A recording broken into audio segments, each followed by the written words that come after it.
Hola amigos! Welcome to episode 4 of Espanol with Manuel.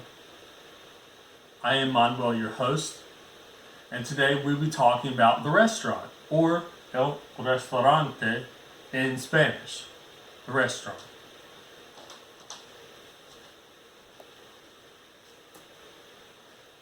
We will start out by reading some from Spanish for Dummies.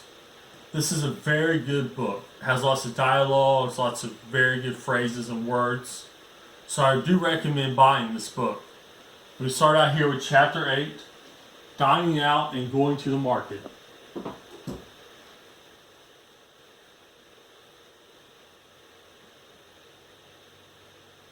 We will zoom in here, the important places.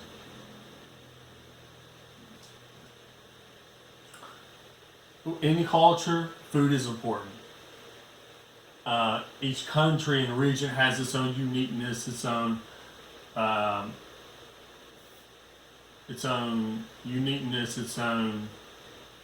style,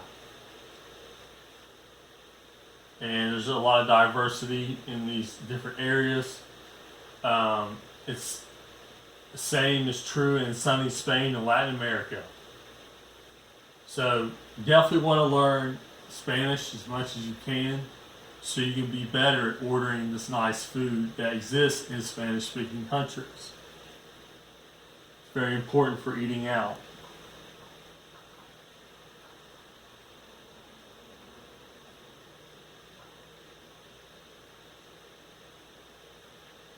So whenever you're going out to eat and you're trying to find places, you'll come across some words that are similar in English and some that are not.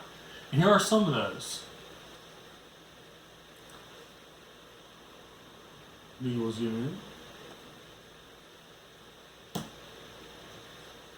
We have, as in the United States, we have the bar, or in Spanish, el bar. The R at the end is optional.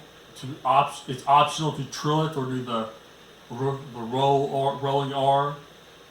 That's optional. You can do it, or you can just say el bar. Also, we have el cafe, which is like a coffee house. Of course, normally serving coffee. And then we have la cafeteria, which is probably more of a cafe style than, say, with meals and, say, a bar with drinks. And we also have two words that mean tavern, and they're el mesón and la taberna. And as for how are these places different, what's the difference?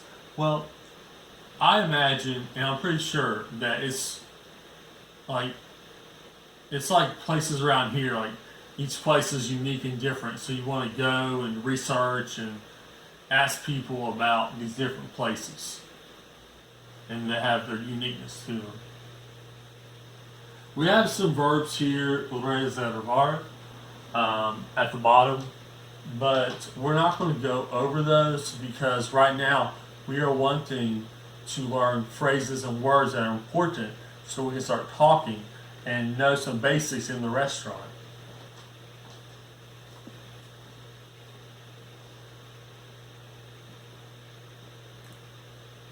Here are some useful phrases that will come in handy when you're making a reservation.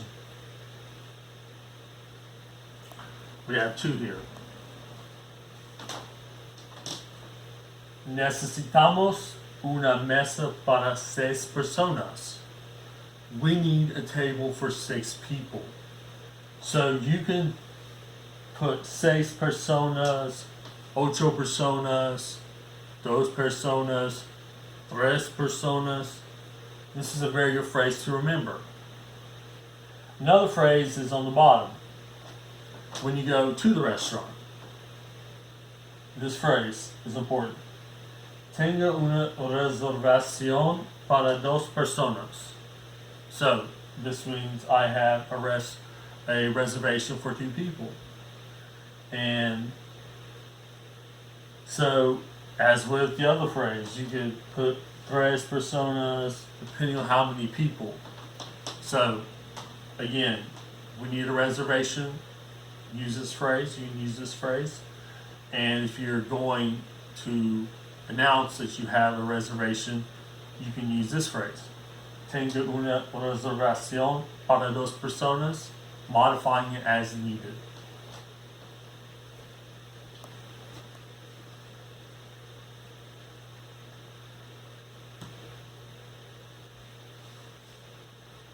Interesting fact here. The vast majority of restaurants in Latin America, let me zoom in a little bit. Just looking how funny.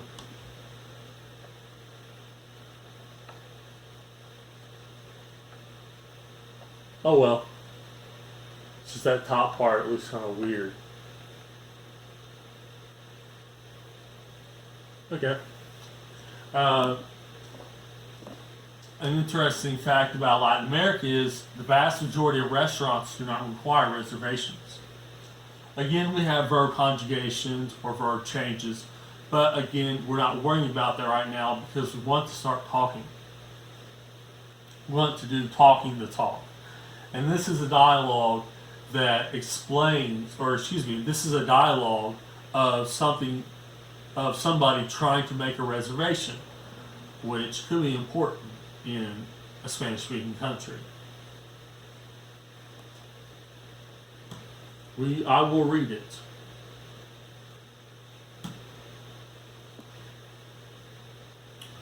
So I will act as Senor Porter, as well as the person answering the phone, or the waiter. So yeah, Senor Porter wants to take his wife to a nice restaurant on her birthday. That's the situation. We have Senor Porter. Here he is talking. I'll be Senor Porter, not Darth Vader. Quiero reservar una mesa para dos personas. So again, we've seen this reservar, to reserve, and then mesa, table. So quiero reservar una mesa para dos personas. I want to reserve a table for two people. And the conversation continues.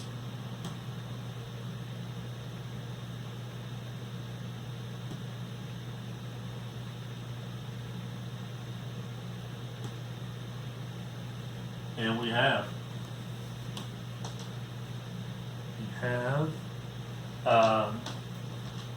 the waiter responds, "Como no? Para que hora?" Of course. For what time? Senor Porter responds, "Para las 8 de la noche," at 8 o'clock, or for 8 p.m. That is when he would like his reservation, and that's the time he wants to eat. That's his reservation time. The waiter responds, "A nombre de quien?"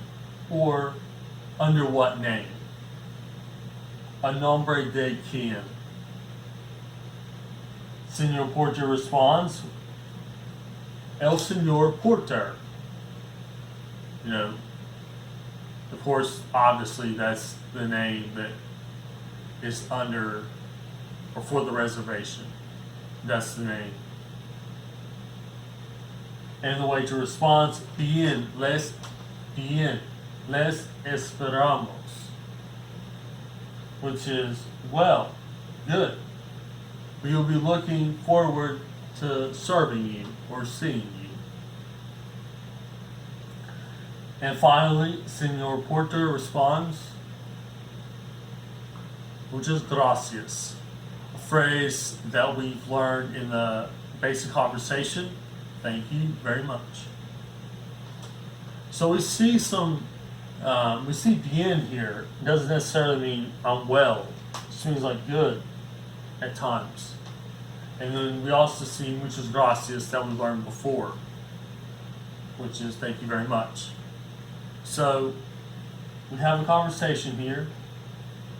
And with this video, stop If you want to, rewind, fast forward, depending on what you know. So now we got our feet wet a little bit with the conversation. We will eventually go to food and also to a more in-depth conversation from this book that includes a native speaker in it.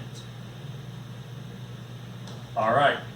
Well, this concludes episode 4 of Espanol Manuel. Thank you as always for showing up and watching this video.